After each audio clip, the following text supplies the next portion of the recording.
Mitchell had exactly 12 hours before Olivia's threat became reality. She didn't know it yet, standing at her window, watching dawn break over the city, her cold tea forgotten on the sill. She didn't know that 3 floors below, a black Mercedes was idling at the curb, its occupant making calls that would unravel everything she'd built. She didn't know that Olivia Kingsley had spent the entire night in her study, not sleeping, not crying, but planning. And she definitely didn't know that Harry was about to make a choice that would force her to decide between protecting her sons and destroying their father. The war had begun, and Olivia Kingsley always drew first blood. If you're listening right now, help me prove something wrong. My mother said I wouldn't even reach 3,000 subscribers, but I believe stories like this deserve to be heard. Help me show her that these tales matter. Please subscribe to the channel and let's keep breathing life into stories that were never meant to stay silent. Now, let's continue. The twins were still asleep when Mitchell's phone rang with that old-fashioned sound she'd set for unknown numbers. Unknown number, again. Olivia's voice from last night echoed, "I'm not finished with you yet." Mitchell answered, saying nothing. "Ms. Owens, Richard Thornton from Thornton, Marsh and Associates. I'm calling on behalf of Olivia Kingsley regarding a legal matter." Mitchell hung up. Her heart hammered.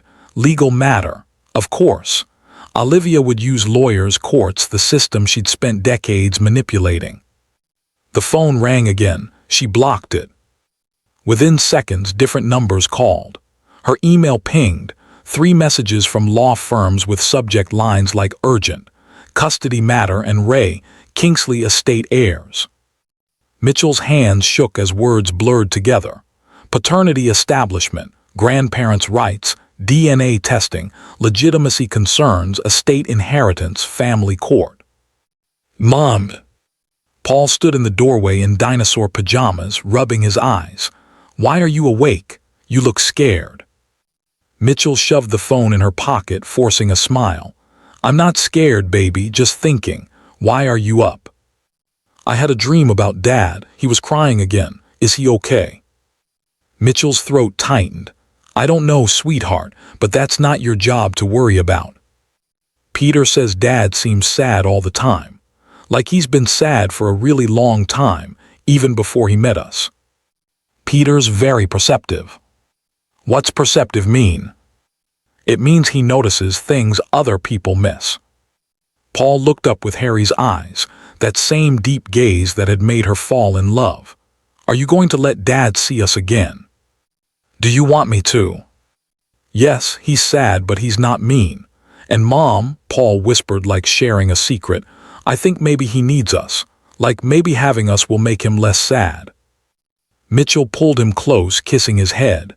"Oh baby, that's not how it works. People have to fix their own sadness.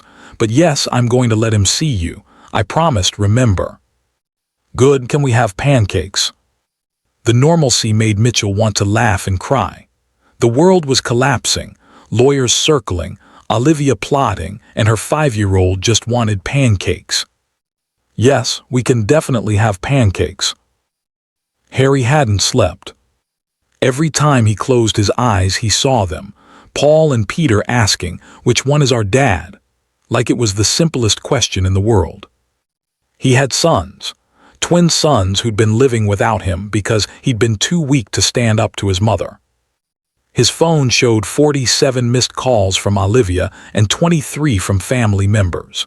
He'd ignored them all, spending the night staring at the photo Mitchell sent, Paul and Peter in their suits, grinning at the camera. His children. A sharp knock at his door. Harry knew that knock. "I know you're in there, Harry." Olivia's voice was muffled but clear. "We need to talk now." He didn't move. "Harry Kingsley, open this door immediately or I'll have the building manager do it." Harry stood, still wearing last night's wrinkled tuxedo, and opened the door. Olivia stood in a cream Chanel suit, perfectly composed despite the disaster. Behind her was Richard Thornton, her attorney, carrying an expensive leather briefcase. "Mother, it's 7 in the morning. And you have 2 illegitimate children who appeared out of nowhere to destroy everything I've built." Olivia pushed past him, Thornton following. "So forgive me for not respecting your beauty sleep." "They're not illegitimate. Michel and I were married when they were conceived." "We're married, past tense, you're divorced." "We never divorced." Harry closed the door, something hard settling in his chest. "We separated, but Michel never filed papers. Neither did I." Olivia's eyes narrowed. "What?" "We're still married, Mother, legally, which means Paul and Peter aren't illegitimate anything. They're Kingsley heirs with every legal right to." "Absolutely not." Olivia's composure cracked. "Those boys are the product of a woman who ran away in the middle of the night, who kept their existence secret for 5 years, who probably only came back because she's run out of money." "Stop." Harry's voice was quiet but steel. "You don't get to talk about her like that. You don't get to talk about my sons like that. In fact, Mother, you don't get to talk about my family at all." "Your family?" "Harry, be reasonable." "I am being reasonable, for the first time in my life, actually. You want to know why Michel left? She left because every single day in this family was torture for her. Because you criticized everything, her clothes, her voice, her education, her background. Because you made her feel worthless, and I let you do it. I was preparing her for society. You were destroying her." Harry's control snapped. "And you were so good at it that she ran away pregnant rather than risk you doing the same thing to our children.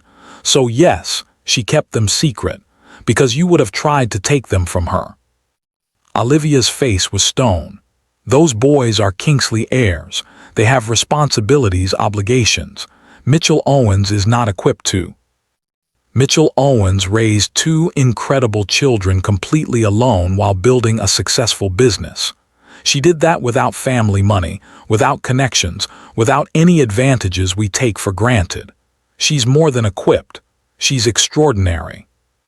"You're still in love with her." Olivia said it like an accusation. "Yes, I never stopped." Silence fell like a blade. Richard Thornton cleared his throat. "Perhaps we should discuss the legal considerations." "There's nothing to discuss," Harry interrupted. "I'm not fighting Michel for custody. I'm not questioning paternity. I'm going to do what I should have done 5 years ago, support her, respect her choices, and earn the right to be part of my sons' lives." "Harry," Olivia's voice became almost pleading, "think about what you're saying. This woman kept your children from you. She had every right. I gave her that right when I chose you over her for 2 years straight." Harry moved to the door and opened it. "This conversation is over. I'd like you both to leave." Olivia didn't move. Her eyes were cold, calculating. "You're making a mistake." "Probably, but it's my mistake to make. Those boys deserve to know their heritage." "They will, but on Mitchell's terms, not yours. And Mother, you're not welcome around them, not until you can treat their mother with respect, which we both know you're incapable of." Something flickered across Olivia's face, hurt, or rage so deep it looked like pain. "I see." She adjusted her purse with sharp movements. "Richard, let's go. My son has clearly lost his mind." She swept out, Thornton hurrying after. At the threshold, she turned back. "This isn't over, Harry.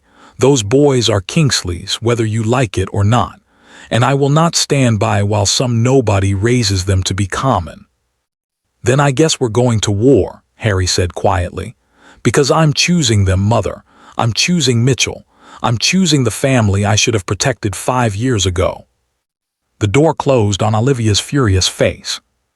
Harry stood there, shaking, waiting for guilt or fear or doubt. Instead, he felt something he hadn't experienced in 5 years. Relief. The lawyer was waiting in her office parking lot. Michel saw her immediately. A woman in her 50s, steel-gray hair and a severe bun, standing beside a gleaming Lexus with predatory stillness. "Stay in the car," Michel told the twins. her voice calm despite the ice in her stomach. "But Mom." "Stay in the car." She got out, locking the doors, and approached with shoulders back and chin up. "Ms. Owens, I'm Margaret Chen, family law specialist. I represent." "Let me guess. Olivia Kingsley, fifth lawyer to contact me this morning." Margaret's smile widened, shark-like. "Mrs. Kingsley is concerned about her grandchildren's welfare, given your limited resources. She wants to ensure the boys have access to advantages their heritage provides." "My sons are fine." "Are they?" Margaret pulled out a tablet, swiping through photographs. "You work 60-hour weeks. The boys are in daycare from 7 a.m. to 6 p.m. Your apartment is, how shall I put this delicately, modest? 2 bedrooms for 3 people. Your business operates on thin margins. 1 bad quarter and you'd be." "How did you get photographs of my apartment?" Mitchell's voice dropped, dangerous. Margaret's expression didn't change. "Mrs. Kingsley simply wants what's best for." "Mrs. Kingsley had someone break into my home." Mitchell stepped closer, pulling out her phone. "Which is illegal, and you just admitted to having evidence of that crime. So here's what's happening. You're going to walk away and tell Olivia that if she comes near me or my sons again, I'm filing for a restraining order. And if I find out anyone has been inside my apartment, I'm calling the police." Margaret's smile faltered. "Ms. Owens, I don't think you understand the resources the Kingsley family has. And I don't think you understand that I've been preparing for this exact scenario for 5 years." Mitchell held up her phone. "I'm recording this conversation. You've just admitted your client has been surveilling me and has photographs of my private residence. That's enough to get any family court petition dismissed and possibly get you disbarred." The color drained from Margaret's face. "Now get the hell away from my workplace before I make this really difficult for you." Margaret Chen got in her Lexus and drove away. Mitchell stood there, forcing herself to breathe. Her hands were shaking. The recording was real. She had started it the moment she saw the woman, but the bravado was mostly performance. Because Olivia's resources were terrifying. The photographs proved she'd crossed legal lines. And Mitchell's confidence was built on the razor-thin edge of someone who'd been barely surviving for 5 years. She got back in the car. Both boys stared at her with wide eyes. "Mom," Peter whispered, "who was that lady?" "No one important." Mitchell started the engine, mind racing. She needed to call her lawyer, document everything. She needed to. Her phone buzzed. "Harry." "Mitchell?" His voice was rough, urgent. "Don't go home. Don't go anywhere you normally go. My mother has hired investigators. She's planning something for today, something public. I don't know what, but please just trust me. Stay away from your usual routine." Mitchell's blood went cold. "What kind of something?" "I don't know, but she's furious. And when she's furious, she's dangerous. Please, Mitchell, take the boys somewhere safe. I'll figure out what she's planning and call you back." The line went dead. Mitchell sat frozen. Then Peter's small voice, "Mom, are we in trouble?" She looked at her sons in the rearview mirror, innocent, trusting, completely dependent on her. "No, baby," she lied. "We're fine, but I think instead of daycare today, we're going to have an adventure." Harry found the planning documents in his mother's study. He'd used his old key, the one from childhood Olivia didn't know he'd kept, and let himself into the family estate while she was at her weekly charity board meeting. The study was exactly as he remembered: dark wood, leather chairs, floor-to-ceiling bookshelves, and on the desk was her laptop. No password. She'd always been arrogant about security at home. Harry's hands shook as he scrolled through her emails. Dozens to law firms about establishing paternity, questioning Mitchell's fitness, exploring custody options. But it was the email to Victoria Glass that made his blood freeze. "Victoria, I need your special services for a rush project. Wednesday morning, 11 a.m., outside ABC Daycare on Morrison Street. The target is Michel Owens. I'm attaching her photo and vehicle information. I need a scene that will document her as an unfit mother. Nothing that puts children in actual danger, but dramatic enough for CPS involvement. Your usual fee plus 50% for quick turnaround. Ensure there are plenty of witnesses and at least one person recording. I'll handle the CPS contacts separately. Okay. Harry read it 3 times, horror growing. His mother was planning to frame Michel, to create a false incident triggering a Child Protective Services investigation. Today, he checked his watch, 13 minutes. He called Michel, voicemail. He called again, voicemail. No. He texted, where are you? No response. ABC Daycare on Morrison, where the twins went. Olivia expected Michel to drop them off and then Victoria would stage something, a car accident, a confrontation, make it look like Michel was drunk or violent or neglectful. He called Michel again. Nothing. Harry grabbed his keys and ran. The Children's Museum was perfect. Weekday mornings were quiet. Michel had bought tickets online during the drive, and now they were safely inside, surrounded by exhibits about dinosaurs and space. Paul and Peter threw themselves into an ancient Egypt exhibit with unself-conscious joy. They were building pyramids with foam blocks, racing to see who could stack theirs higher. Michel sat on a nearby bench, phone in hand, watching them play while her mind churned. Harry's warning had been real. She'd heard the genuine fear in his voice. But what was Olivia planning? How far was she willing to go? Her phone buzzed. 7 missed calls from Harry, 3 increasingly frantic texts. Then she's planning something at the daycare. 11 a.m. Please tell me you're not there. Michel typed, we're safe, museum, what kind of something? The response was immediate, frame job, making you look unfit. I'm heading to your apartment now to check for bugs. She had someone inside. Michel felt sick. Bugs, surveillance. Olivia was treating this like a military operation. Another text, can I come to you? Need to make sure you're okay. Michel hesitated, then typed, Children's Museum downtown, 3rd floor, Egypt exhibit. 20 minutes later, Harry appeared, scanning the room frantically. His hair was disheveled, shirt untucked, and he looked like he'd run the entire way. His eyes found hers. The relief on his face was almost painful to witness. He walked over slowly. You're okay. We're fine. Michel's voice was controlled, but inside she was shaking. What exactly was she planning? Harry glanced at the twins, still absorbed in their pyramids, and lowered his voice. She hired someone to stage an incident at their daycare, something to make you look neglectful or unstable. She'd already contacted someone at CPS to happen to be nearby. Michel's vision blurred with rage. She was going to try to take them. Yes. Your mother tried to have me framed so she could take my children. Yes, Harry's jaw was tight. I found the emails, I have screenshots, it's all documented. They stared at each other, years of history and hurt and love and betrayal hanging between them. Harry, Michel said quietly, your mother is genuinely dangerous. I know, his voice cracked.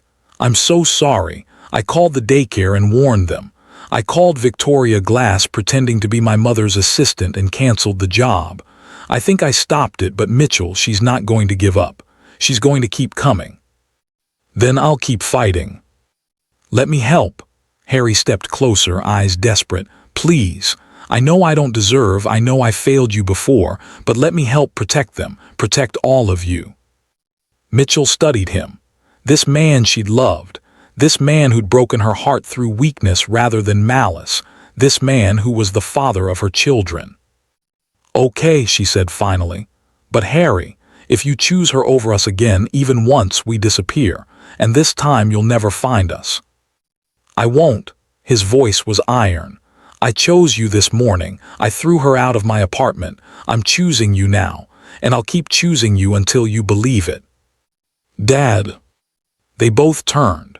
Paul and Peter had abandoned their pyramids, standing there with identical expressions of cautious hope. "Hi guys." Harry's entire demeanor shifted, softening. "Your mom told me you might be here. Mind if I hang out with you?" Peter looked at Michel, seeking permission. She nodded.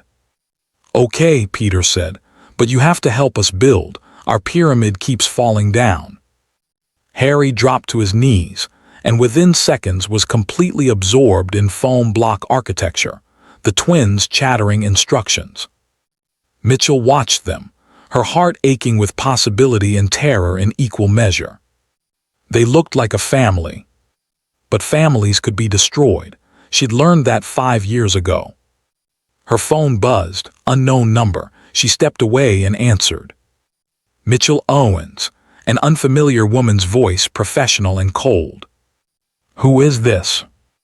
"My name is Sarah Chen from Child Protective Services. We've received a concerning report about your children's living conditions and would like to schedule a home visit.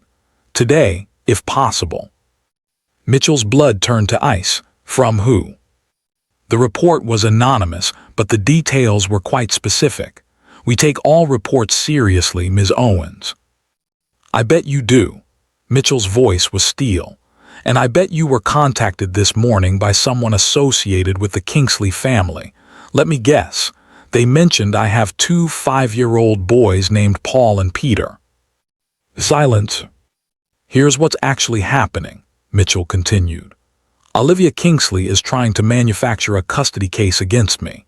If you proceed with this investigation without actual cause, I will file complaints with every supervisory board that oversees CPS. I will contact the media, and I will make sure everyone knows that your agency allowed itself to be weaponized by a wealthy family's personal vendetta." More silence. Then, "Ms. Owens, are your children in immediate danger?" "No." "Are they fed, clothed, and housed appropriately?" "Yes."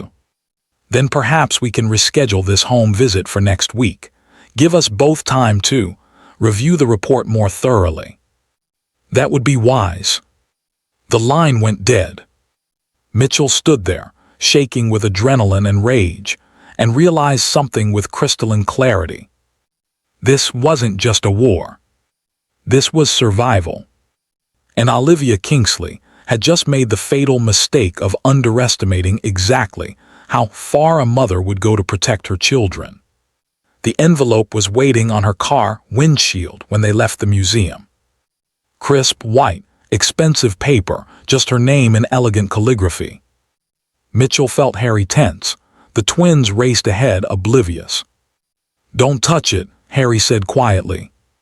But Michel had already opened it while Harry buckled the boys in. Inside was a single photograph. Her this morning, in the museum parking lot, getting the twins out of the car. Timestamp 11:47 a.m. A red circle drawn around Peter's face. Words across the bottom, "I can reach them anywhere." Mitchell's hands shook violently. Harry took it, his face going pale, then red with rage. "We need to call the police. This is a threat." "Against who?" "She didn't sign it. There's no proof it's from Olivia." "Harry," Mitchell's voice was eerily calm. "Your mother just proved she had someone following us to a location I chose randomly an hour ago. She had someone watching my children, close enough to photograph them, while we were inside feeling safe. She's telling me she can take them whenever she wants," Michel continued, voice cracking. "That running won't work. That nowhere is safe." Harry looked at the photo again, and something in his expression hardened into something dangerous. "Get in the car." "What?" "We're going to the estate, right now." "Harry, that's insane." "She wants to threaten my children, send her goons to stalk them, terrorize their mother." "Fine. Let's go have a conversation about boundaries." Michel stared at him. This wasn't the weak man she'd left 5 years ago. This was someone new, someone dangerous. "Okay," she heard herself say, "let's go." Olivia was having tea when she heard the commotion. Raised voices, Martha protesting, then footsteps multiple sets coming closer. Harry burst through the door. But he wasn't alone. Michel Owen stood beside him, chin high, eyes blazing. "It's fine, Martha," Olivia said smoothly. "Leave us." Silence fell like a blade. "Where is he?" Harry's voice was deadly quiet. "I beg your pardon." "The photographer, the one you had following Michel and my sons today. Where is he?" Olivia took a delicate sip of tea. "I have no idea what you're talking about." Harry held up the photograph. "This was taken 2 hours ago. Someone you hired stalked my family to a public place and took pictures of my 5-year-old son. That could be from anyone. It was in an envelope with your stationery." Mitchell's voice cut through the room like glass. "Same weight, same watermark as last night's invitations. You're not as clever as you think, Olivia." Olivia's eyes narrowed. "You broke into my study." "No," Harry said.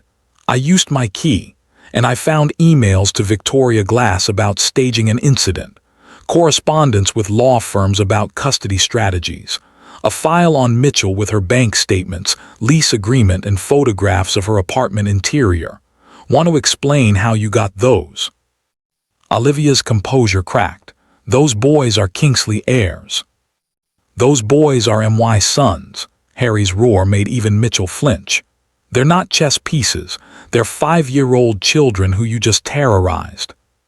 "You hired someone to follow them." Michel stepped forward, voice shaking but gaze steady. "You broke into my home. You tried to frame me for child neglect. Now you're threatening them. So here's what's happening. You're calling off your lawyers, your investigators, and you're staying the hell away from my family." Olivia laughed. "Or what? You'll run away again. I know everything about you now, Michel. Your business is barely profitable. You're behind on your car payment.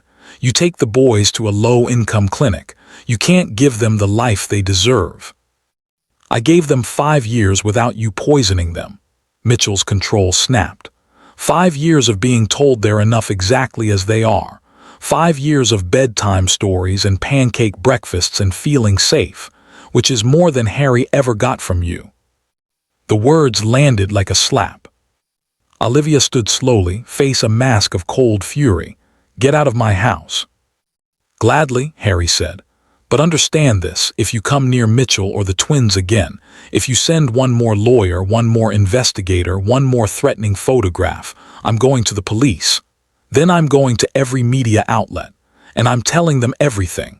How you drove away my wife. How you hired people to stalk your own grandchildren. How the great Olivia Kingsley is willing to terrorize a 5-year-old. You wouldn't dare." "Try me." Harry's smile was razor sharp. "I've got nothing left to lose, but Michel has everything to lose, and I will burn this entire family's reputation to the ground before I let you take her children."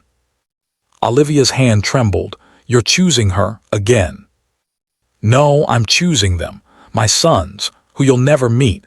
Not until you can prove you're capable of basic human decency, which we both know you're not."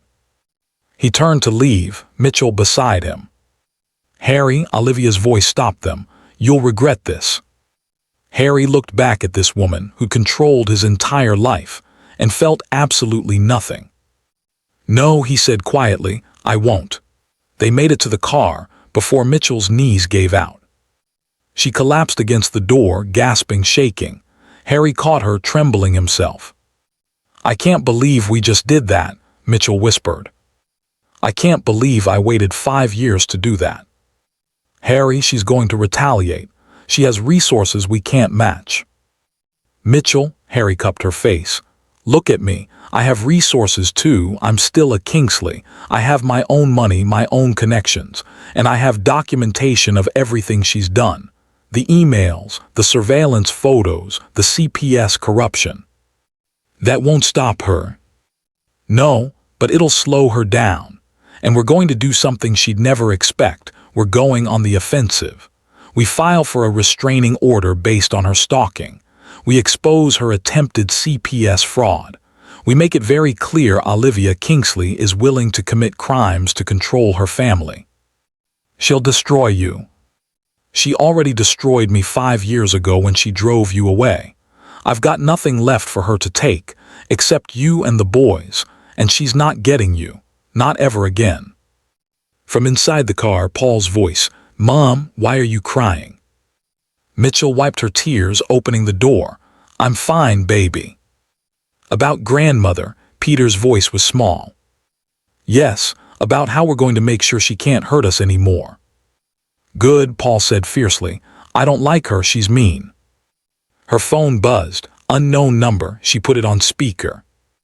"Michel Owens," a young man's voice, nervous.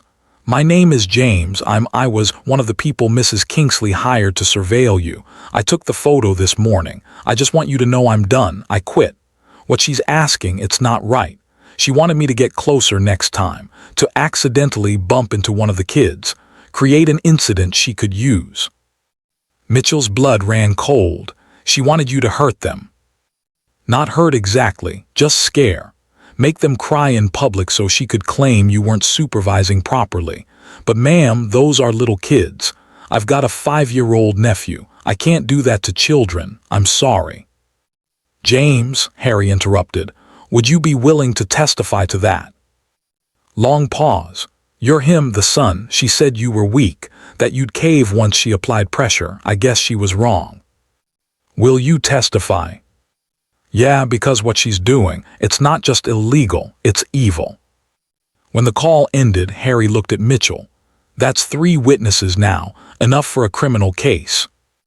If we do this, if we really go after her, there's no going back. My entire family already turned against me the moment I married you. The only difference is now I'm fighting back." Michel drove in silence, processing. Then, "Okay, let's burn it all down." Behind them, Paul asked Peter, "Do you think Dad knows how to play Minecraft?" Despite everything, Michel laughed. They were going to war with Olivia Kingsley. But this time, they weren't going alone. Olivia sat in her study, laptop glowing in the darkness.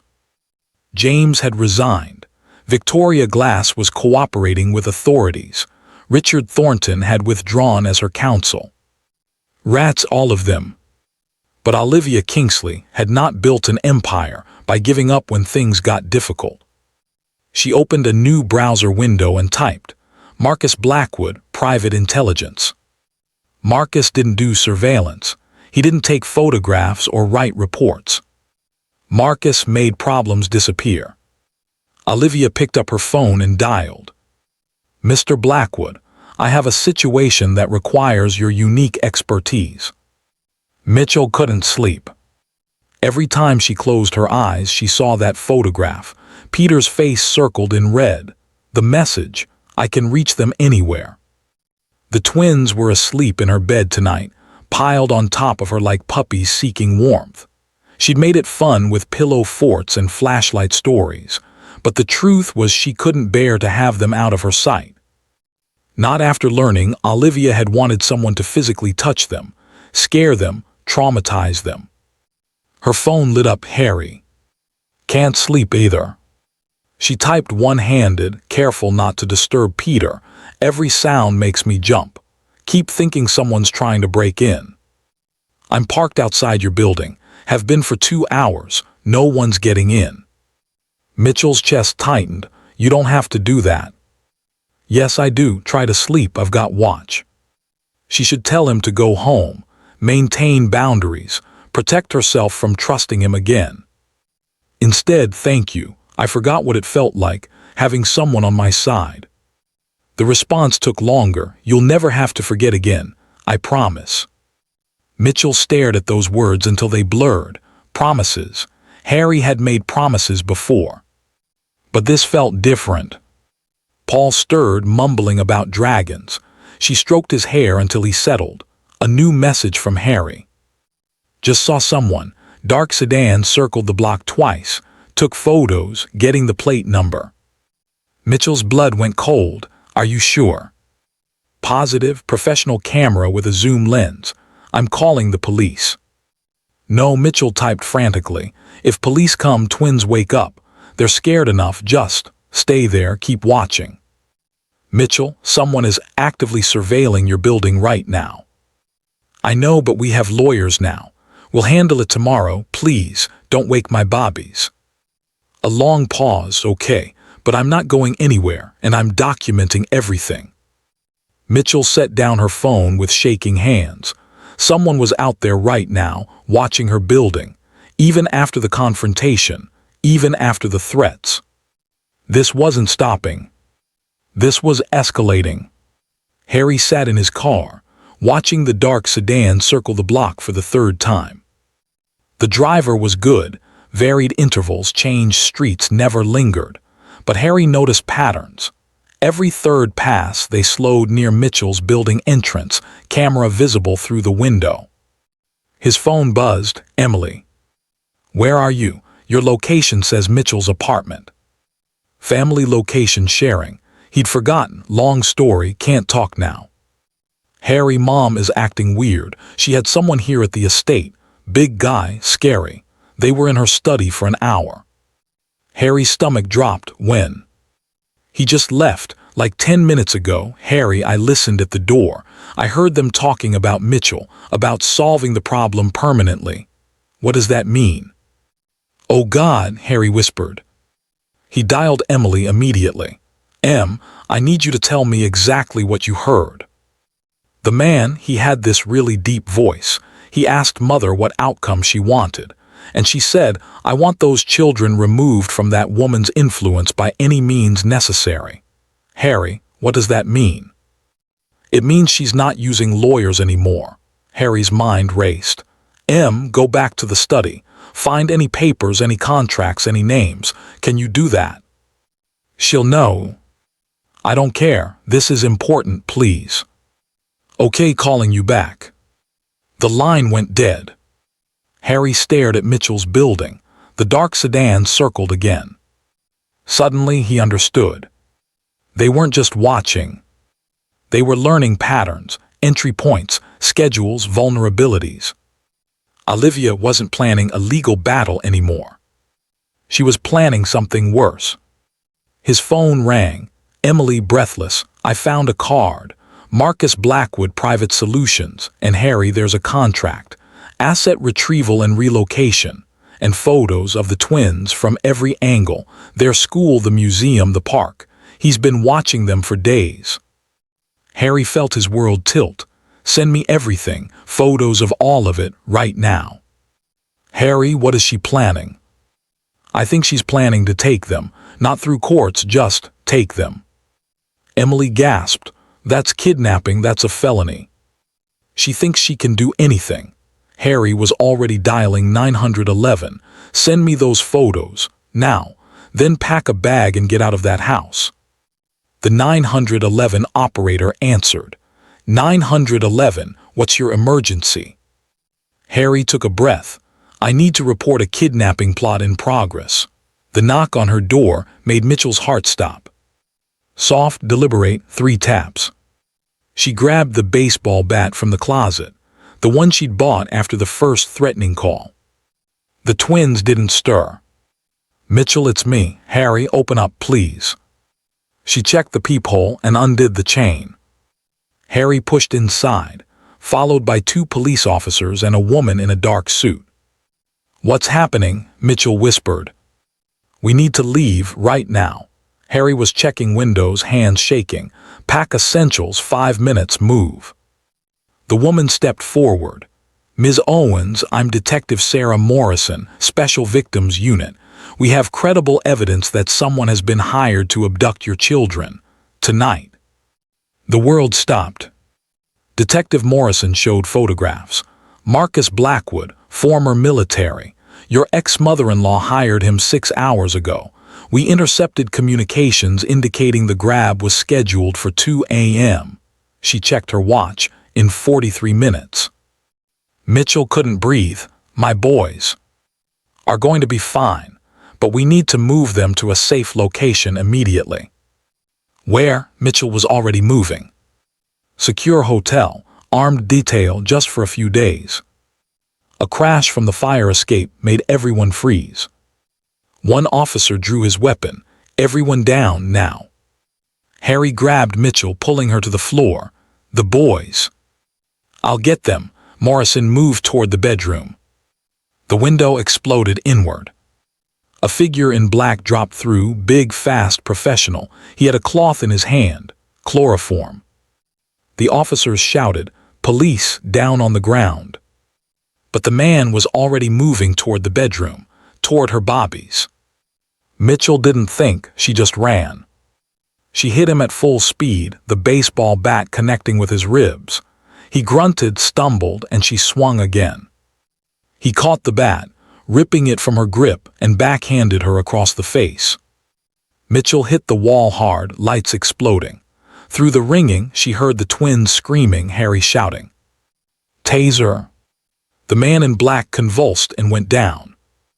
Morrison emerged with Paul in one arm and Peter in the other, both boys hysterical, reaching for Michel. "Mommy, mommy." Michel crawled toward them, tasting blood. "I'm okay, Bobbies, mommy's right here." Harry helped her up, his face white. "Are you hurt? Michel, you're bleeding." "I'm fine." She took Peter from Morrison, Harry taking Paul, and they held their sons while officers cuffed the man. Morrison was on her radio. "Suspect in custody, family secure, send the transport, and get a warrant for Olivia Kingsley. Conspiracy to commit kidnapping, endangering children, the whole package." Michel looked at the broken window, the shattered glass, the man being dragged out. This was her home, where she'd felt safe. And Olivia had sent someone to steal her children while they slept. "Pack," Morrison said gently. 2 minutes. We need to move before anyone else shows up." The police arrived with sirens blaring, shattering the silence. Olivia had been waiting for Marcus's call to confirm the job was done. Instead, "Olivia, this is the police. Come out with your hands visible." 7 police cars, news vans, neighbors' lights turning on. Emily appeared in her doorway, pajamas on, face mixing fear and satisfaction. "Did you call them?" Olivia asked quietly. "Harry did, after I told him what you were planning." Emily's voice shook but was firm. "You tried to have children kidnapped, Mother, your own grandchildren." "I was protecting the family legacy." "You were trying to steal 2 5-year-olds from their mother in the middle of the night. What's wrong with you?" The doorbell pounded. "Police, open up." The door burst open. Olivia Kingsley was placed in handcuffs in her own foyer while cameras flashed. "Olivia Kingsley, you're under arrest for conspiracy to commit kidnapping, child endangerment." They led her out past the perfect life she'd constructed. Through the crowd, she saw Harry's car. Michel Owens holding 2 small boys, watching with grim satisfaction. Their eyes met. Michel smiled. Not triumphant, not cruel. Just done. The police car door closed, and Olivia Kingsley disappeared into the night, her empire crumbling behind her. The hotel suite was too nice for a woman whose face was swelling, whose hands still shook. Paul and Peter were finally asleep, exhausted from crying. Michel sat with an ice pack pressed to her cheek while Harry paced. "She'll make bail by morning," Morrison said. "But with the attempted kidnapping, restrictions apply. No contact orders, ankle monitor, and the trial, she's looking at serious time." "How long?" Harry asked. 5 to 10 minimum." Morrison left. Harry crossed the room and dropped to his knees, taking Mitchell's hands. "I'll spend the rest of my life making up for the years I didn't." Michel studied their joined hands. "I can't promise to forgive you, not yet, maybe not ever completely." "I know. But I can promise to let you try, to let you be their father, to see if maybe we can build something new, something real." Harry's grip tightened. "That's more than I deserve. But those boys deserve a father who shows up, and you showed up tonight." From the bedroom, "Mom, where are you?" They both stood, moving together toward their sons. And for the first time in 5 years, Michel thought maybe, just maybe, they could actually survive this. Together. The courthouse was a circus. News vans lined the street 3 deep, reporters jostling for position, cameras everywhere. Michel watched from inside the tinted SUV Harry had hired, her stomach churning. "We don't have to go in," Harry said quietly.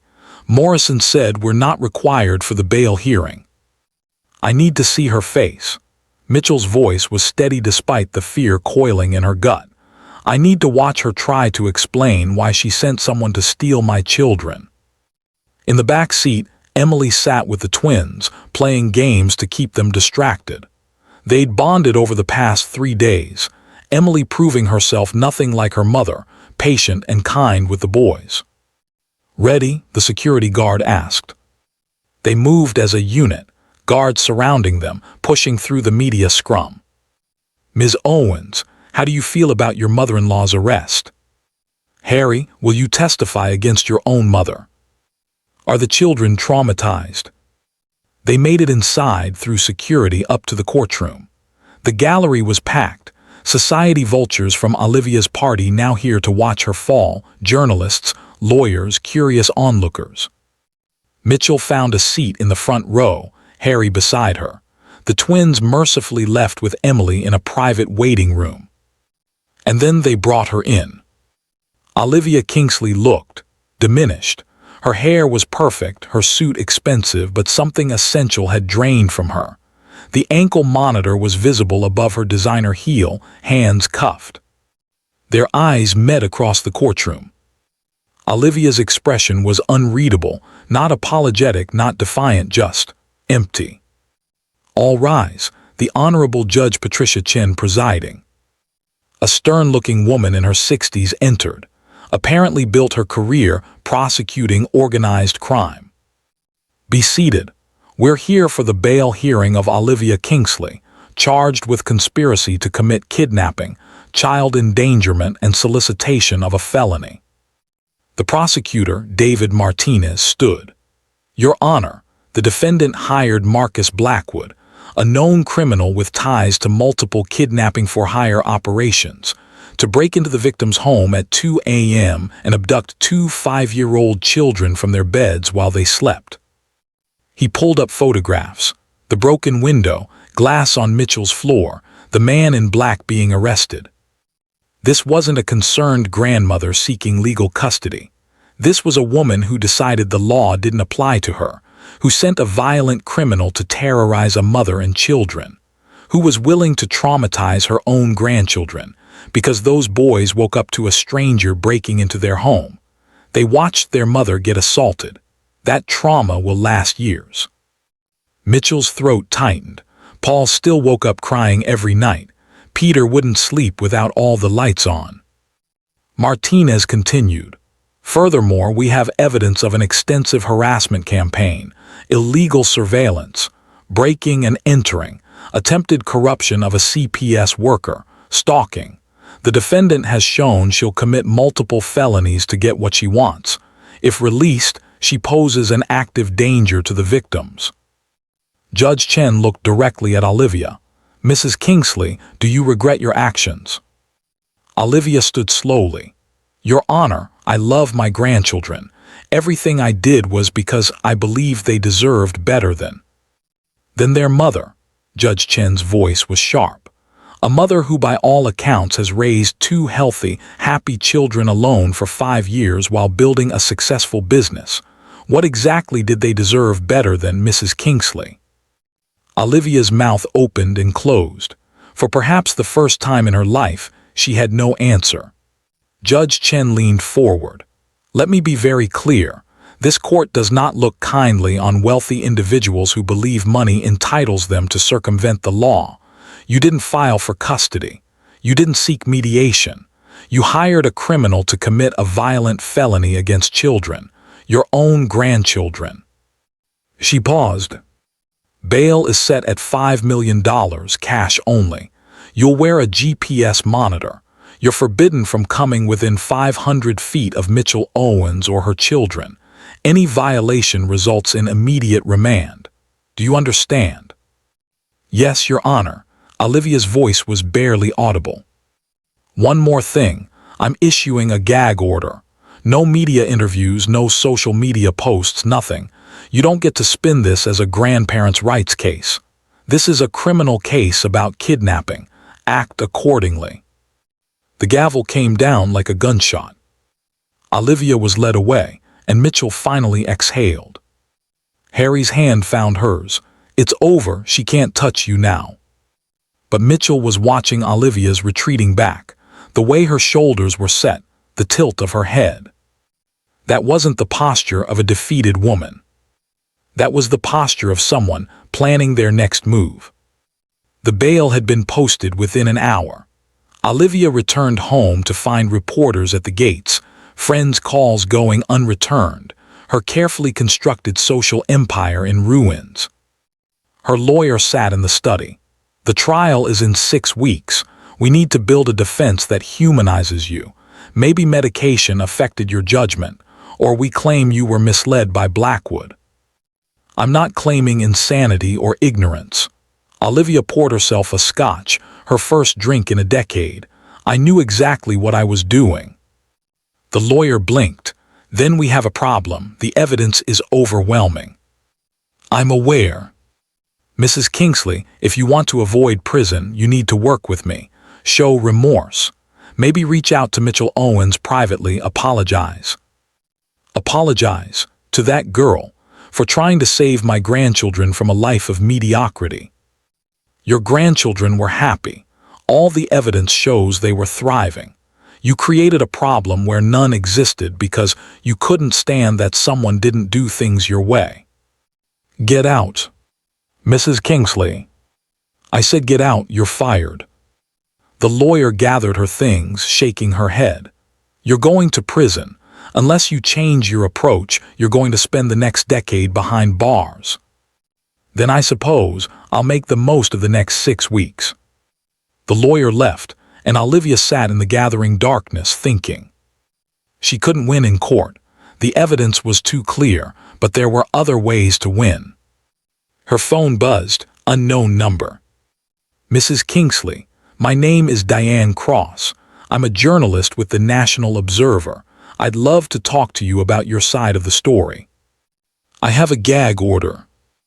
Gag orders can be interpreted creatively, off the record, of course.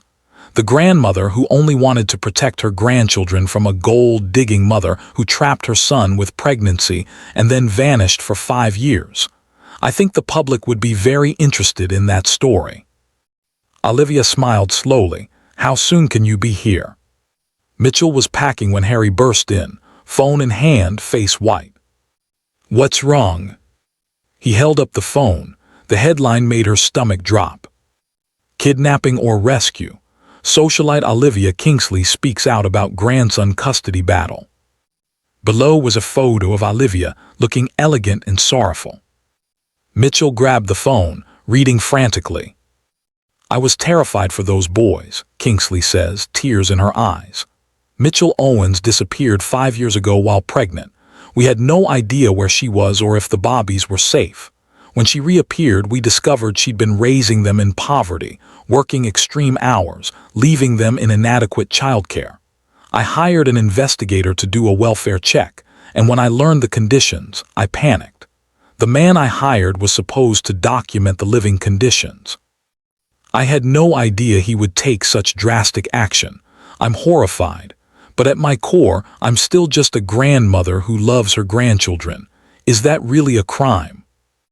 That's a lie. Mitchell's voice shook with rage. All of it. She violated the gag order, Michel said. It's technically off the record, Harry said grimly.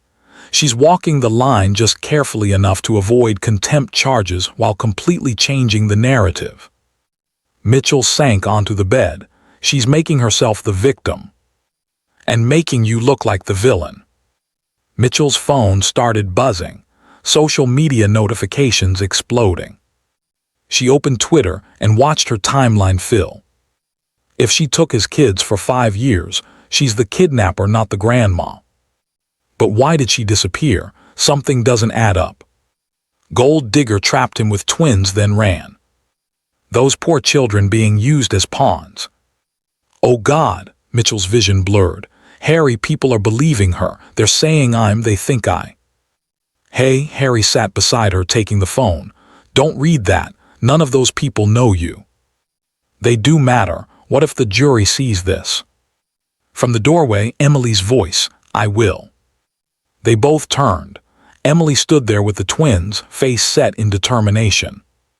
I'll testify, Emily said firmly, about what Mother was really like, about how she treated you, about what I heard her planning. The jury might not believe you, Michel, but they'll have to believe me.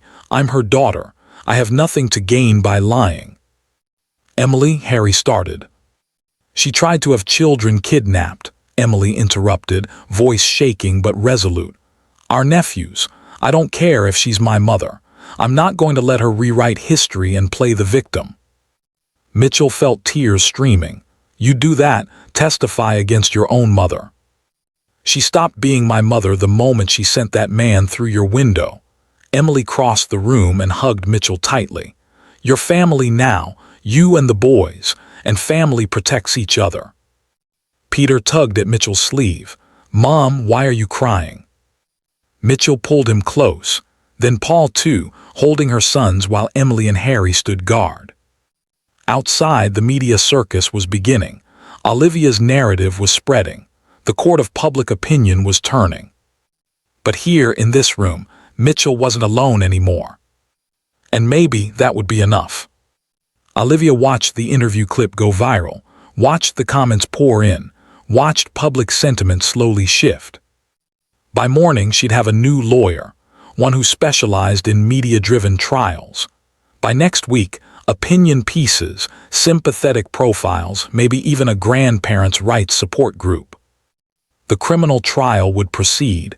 She might even be convicted, but with the right narrative, she could turn it into house arrest, community service, probation. And then, once the legal dust settled, she could file for custody properly, with public sympathy on her side. She might lose the battle, but she would win the war. Her phone buzzed, unknown number. You're making a mistake. This won't end the way you think. Olivia deleted it without responding.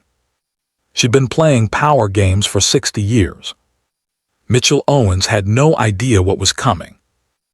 Michel woke to her phone exploding with notifications. Not the usual trickle, hundreds of them, vibrating continuously across the nightstand. Her heart sank. What had Olivia done now? But when she grabbed the phone, the first message was from Emily. Turn on the news, now Channel 7. Michel stumbled out of bed, careful not to wake the twins sleeping beside her. They still refused to sleep alone, and turned on the TV. A morning news show was playing, and there, sitting across from the anchor, was someone Michel had never expected to see. Marcus Blackwood. The man who'd broken into her home, the man who'd tried to take her children. Decided to come forward because I can't stay silent anymore, Blackwood was saying, his voice rough but clear. I've done a lot of things I'm not proud of, but what Olivia Kingsley asked me to do, that crossed a line I didn't even know I had. The anchor leaned forward. You're currently awaiting trial for conspiracy to commit kidnapping. Why come forward now? Because she's lying. Blackwood's jaw tightened. All those interviews she's been doing, painting herself as a concerned grandmother. I have the emails, I have the voice recordings, and I'm done protecting her.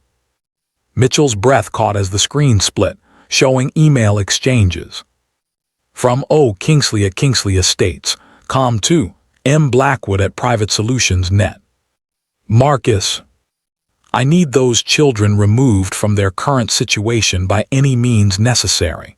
The mother is irrelevant. If she's injured during the extraction, I'll handle the legal consequences. The priority is getting my grandsons somewhere I can control their upbringing. Name your price. Okay. Oh my God, Michel whispered. Not just that. Blackwood pulled out his phone, playing an audio recording. Olivia's voice came through crystal clear. I don't care what you have to do, Marcus. Those boys are Kingsley heirs, and I will not allow some nobody to raise them in squalor, If Mitchell Owens resists, handle it. I have lawyers who can make anything disappear. Just get me my grandchildren." The studio fell silent. "That's conspiracy to commit assault on top of kidnapping," the anchor said slowly. "Mrs. Kingsley could be facing 20 years instead of 10. She should face more." Blackwood's expression was grim. "Because here's what she didn't tell you in her victim interviews. She wasn't worried about those kids' welfare. I did surveillance for 3 weeks. Those boys were happy, well-fed, loved. Their mother worked hard, yeah, but she was there for every bedtime, every breakfast. She read to them, played with them. They were thriving." He looked directly at the camera. Olivia Kingsley didn't want to rescue those children. She wanted to own them, and she was willing to destroy their mother to do it. Mitchell's phone rang. "Harry. Are you watching?" His voice was breathless. "Yes, Harry, this is." "It's over, she's done. The prosecutor just called. They're adding charges. With this evidence, she's looking at serious prison time. Real time, Mitchell." On screen, Blackwood was still talking. "I've got a kid sister. She's got 2 boys about the same age as the Owens twins. When I saw Mitchell Owens throw herself at me with that baseball bat, knowing she was outweighed by 100 pounds but not caring because her bobbies were in danger, I saw my sister. And I realized I'd become the thing she'd need protecting from."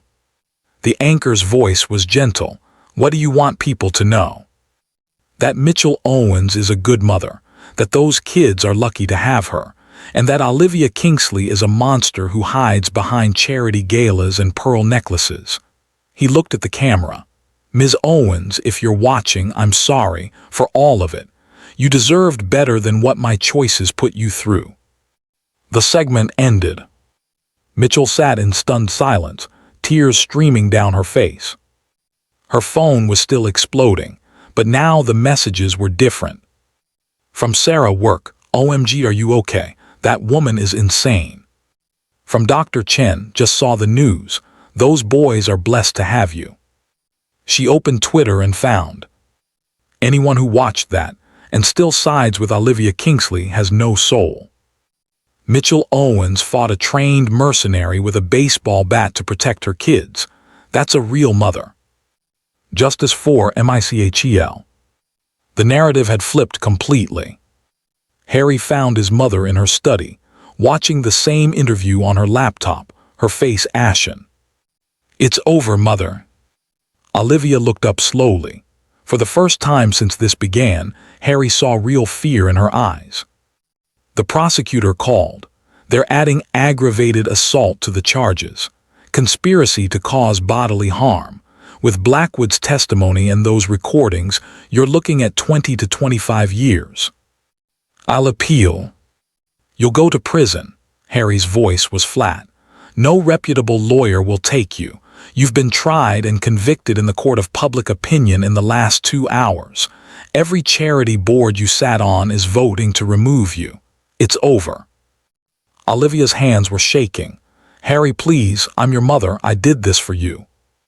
"No," he stood, looking down at this woman who'd controlled his entire life. "You did this for you, because you couldn't stand that I loved someone you didn't choose, because you couldn't control Mitchell the way you controlled me, because you're so obsessed with legacy and appearances that you forgot what actually matters. Those boys are Kingsleys. Those boys are Owens." Harry's voice was steel. "Mitchell gave them her name because she knew exactly what being a Kingsley would mean, and she was right. Look what our family did to them in 2 weeks." "So that's it," Olivia's voice broke. "You're choosing them over me." "I chose them the night Blackwood broke in. I'm just finally saying it out loud." Harry walked to the door, pausing at the threshold. "Emily and I are both testifying for the prosecution. We'll make sure Paul and Peter are taken care of while you're gone. And Mother." Olivia looked up, mascara running, face crumbling. "I hope you find some peace in prison, because you'll have a lot of time to think about whether controlling everyone was worth losing everything." He left her there, sobbing in her perfect study, and felt nothing but relief. Mitchell stood in her apartment doorway, staring at the repairs. New window, professionally installed. New locks, top-of-the-line security system. All evidence of that night erased except for the memories. The twins ran past her, racing to claim beds. They'd been at Emily's place for 2 weeks. Coming home felt surreal. "They seem okay," Harry said quietly beside her. "They're resilient." Michel stepped inside, home. Kids bounce back faster than adults.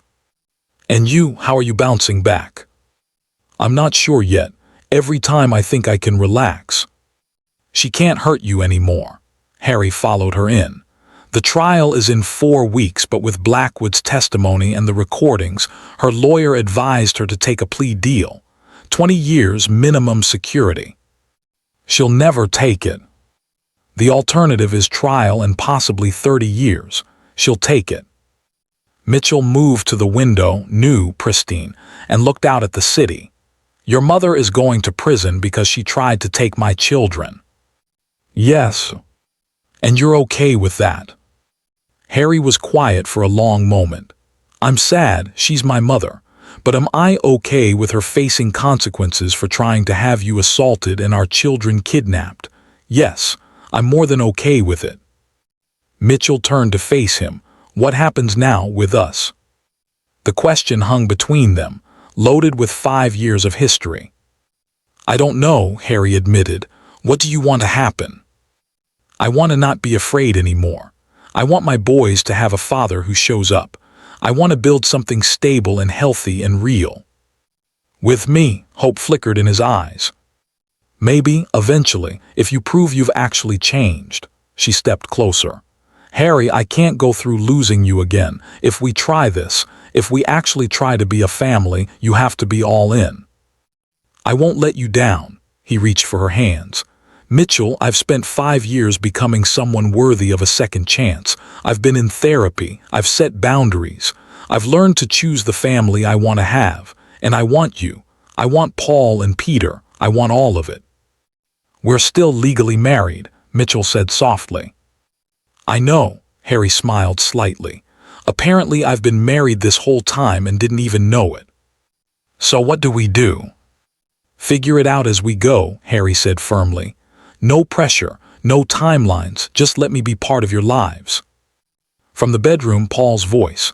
"Dad, come see, Peter's trying to claim both beds." "Am not." "Are too." Harry looked at Michel, eyebrows raised.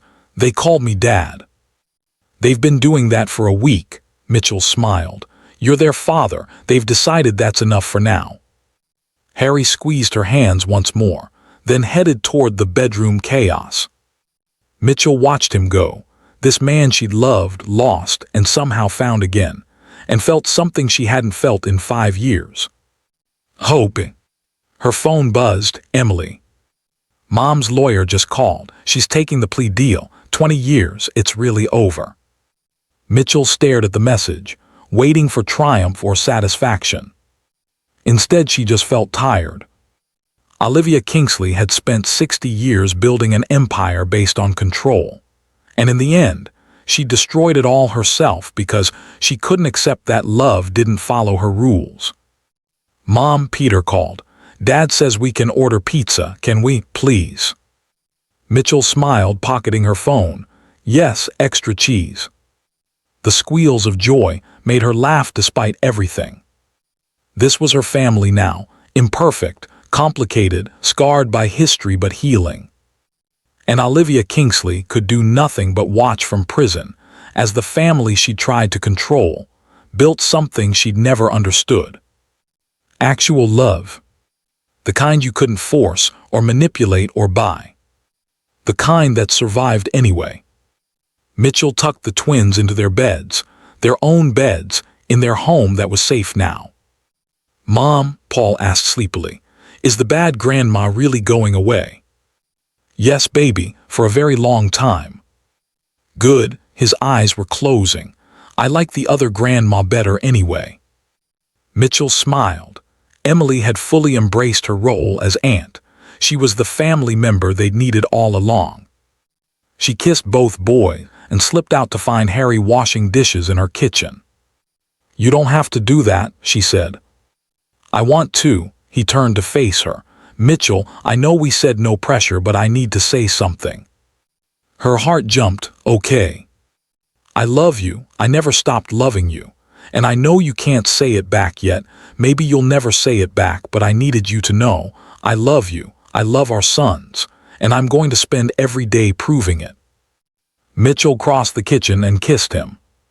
Not passionate or desperate, gentle, testing a question and an answer all at once. When she pulled back, Harry's eyes were wet. I can't promise forever, Mitchell whispered. Not yet, but I can promise tomorrow, and maybe that's enough for now. That's more than enough. They stood together in her modest kitchen, building something new from the wreckage of what had been. Outside, the city lights twinkled on, as millions of others lived their own stories. The war was over. The healing could begin. Olivia sat in the visitor's center, staring at the envelope. The invitation was simple, just a printed card.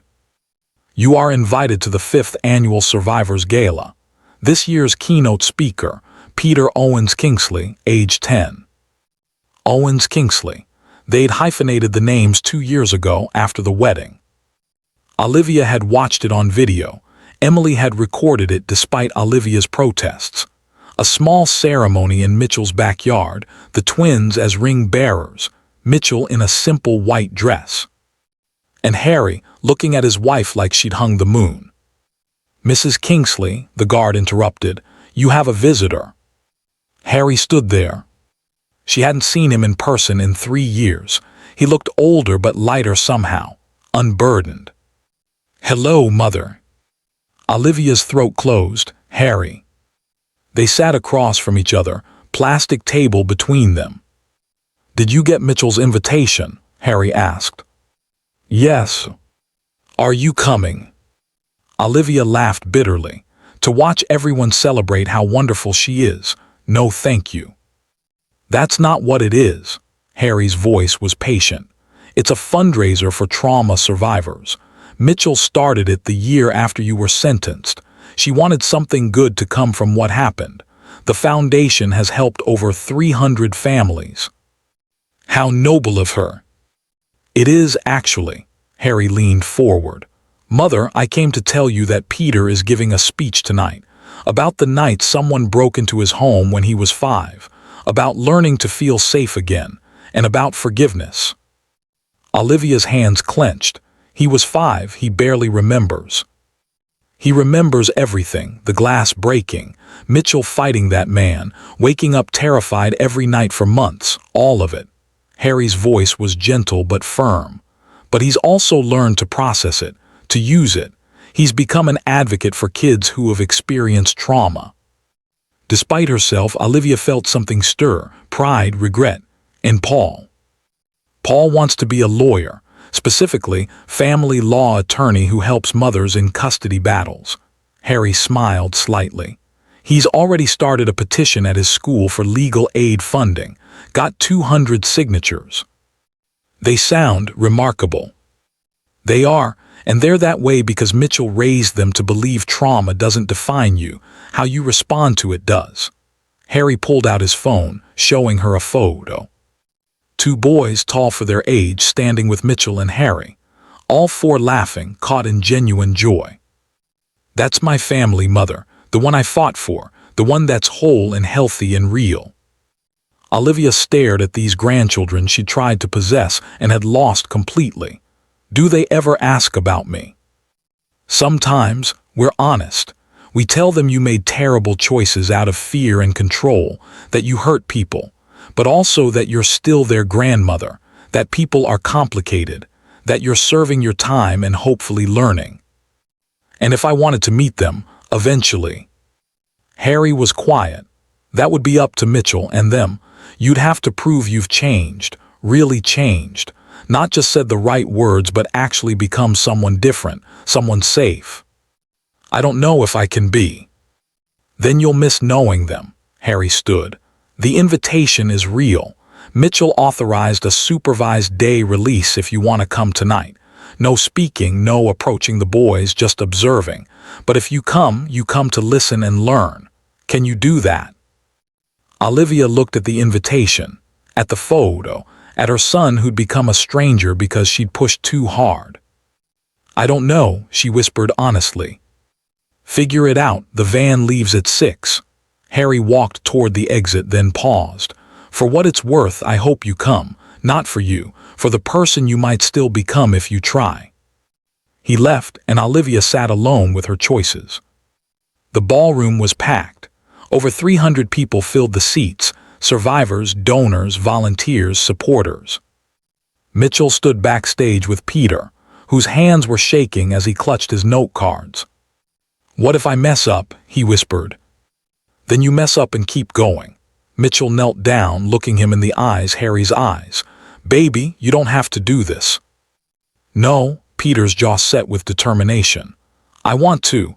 Other kids need to know they're not alone. That scary things happen, but you can be okay again." Mitchell's heart swelled. "You're the bravest person I know." "I learned from you." He hugged her tight, then straightened. "I'm ready." The MC's voice. "Please welcome our keynote speaker, Peter Owens Kingsley." Michel watched her son walk onto that stage, small but steady, and take the microphone. "Hi, my name is Peter. When I was 5 years old, someone broke into my house and tried to take me and my brother." His voice was clear, strong. The audience was rapt. Michel felt Harry's hand find hers in the darkness. She squeezed back, grateful. "And I was scared for a long time. I couldn't sleep. I thought bad people were everywhere. But my mom taught me something important. Being scared doesn't mean you're weak. It means you're smart. Your brain is trying to protect you. The trick is teaching your brain that you're safe now." He paused. "The person who tried to hurt us was my grandmother. And that's really confusing when you're a kid because grandmas are supposed to be nice, right? But people are complicated. Sometimes people who love you can still hurt you, and that's not your fault." In the back near the exit, a figure in prison gray sat in a wheelchair, supervised release tracking device. Olivia Kingsley, watching her grandson speak about the trauma she'd caused. Michel saw her. Their eyes met across the crowded room.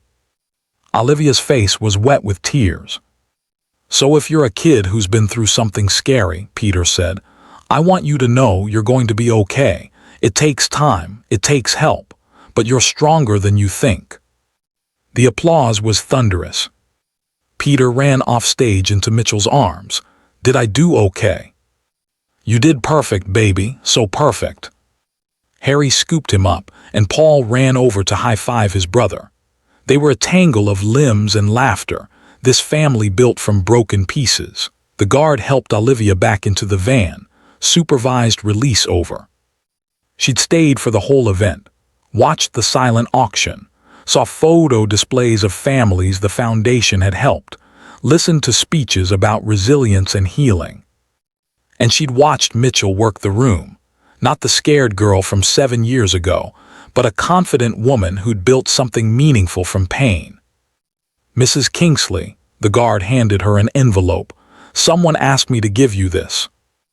Inside was a note in Peter's handwriting. "Dear grandmother, Mom says you came tonight. Thank you for listening. Maybe someday when you get out, if you're different, we could meet. I'd like to know you, but only if you're not scary anymore.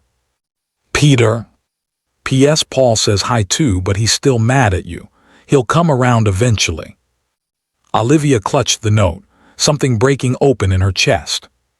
She'd spent 5 years in prison becoming someone new, learning to sit with discomfort, to accept that control was an illusion, to understand that love meant letting go. But reading those words from a grandson she'd terrorized, a child willing to offer her a chance, that was the moment Olivia Kingsley finally understood what she'd lost. And what she might, if she tried hard enough, someday earn back. Not through manipulation or money, but through actual change. It would take years, maybe the rest of her life.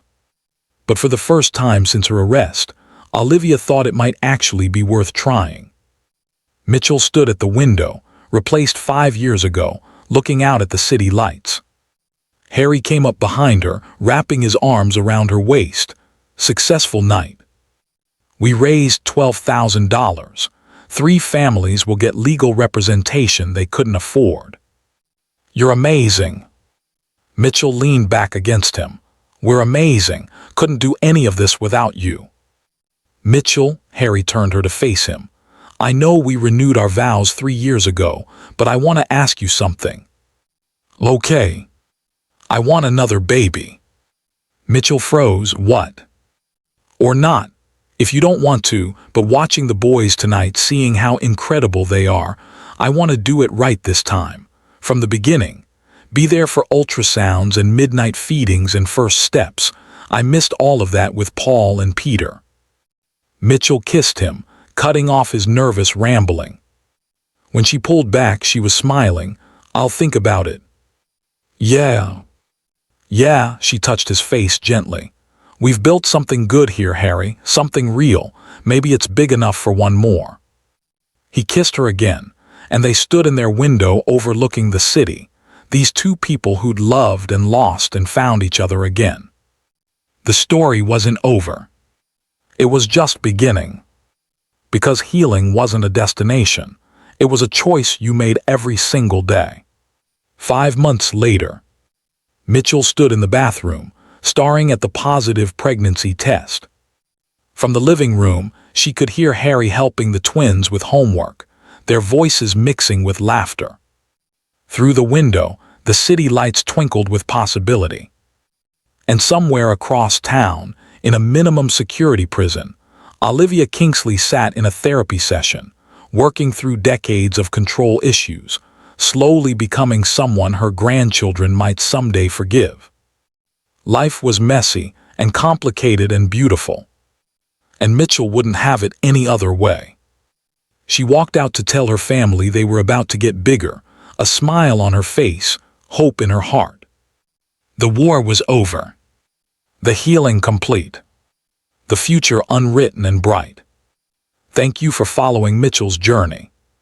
From a terrified mother fleeing in the night to a powerful advocate for survivors, Michel showed us that strength isn't about never being broken. It's about what you build when you put yourself back together. If you loved this story, please like, subscribe, and share. Your support helps keep stories like this alive. What was your favorite moment? Drop a comment below.